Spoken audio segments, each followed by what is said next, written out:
Şəkildə də oğrunu çəkdim. Birdən götürün. Belə durun, düşdü.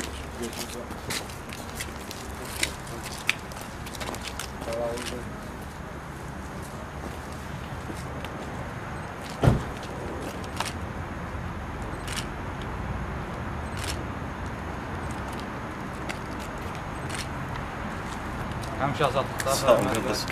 Gözü aydın olsun. Yəni, təbrik edirəm, gözü aydın olsun Fərəməzdən. Sağ olun, çox sağ olun. Demək, bugün növbəti həbs müddətimizi başa vurub, azadlığa qovuşduk. Bunun üçün mən hər kəsə, bütün dostlarıma, həmkarlarıma, həlal xüsus reportyorların azadlığı təşkilatı nümayəndələrinə, başda Emin bəy olmaqla hər kəsə təşəkkürümü bildirirəm, dərin təşəkkürümü bildirirəm. Ümumiyyətlə, tək bu həbsin müddəti yox, əvvəlki həbslərində də mürafiə əməkdaşları bizim hüquqlarımızı doğrudan da necə lazımdır qorumuşdular. Bu dəfə də həmişə olduğu kimi yenə də bizim hüquqlarımızı qorudular. Mübarizə də davam edir, nə deyim başqa. Yəni, mən bu həbsimi tamamilə qeyri-qanuni hesab edirəm. Təbii ki, insanı yazdığı yazıya görə həbs etmək, ən azından mən belə başa düşürəm, ən azından günahdır. İnsanı öz fikrinə görə, azad sözünə görə həbs etmək olmaz.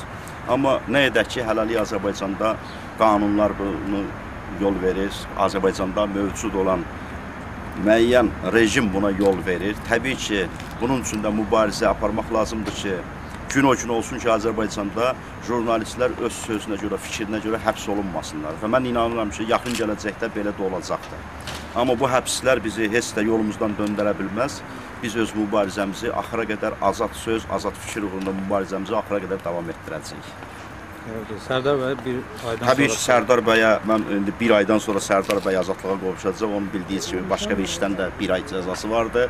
Yəqin ki, bu yaxın günlərdə Sərdar bəyi ziyarətə gedəcəm. Amma təbii ki, bu görüş yəqin ki, verməyəcəklər. Amma mən çalışacağam ki, görüşüm. Sərdar bəyə də bu bir ay müddətini, sağlamlığını, birinci növbədə təvəqqəm budur ki, sağlamlığını qorusun, azadlığa qovuşsun. Yenə də öz mübarizəsini davam etdirsin. Sərdar bəy azadlığa layiq oğlandı.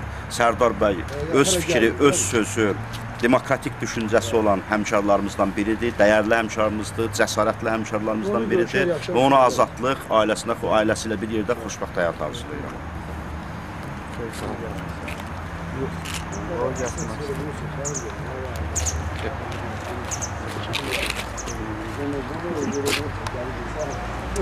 Onlar şeydə görürük.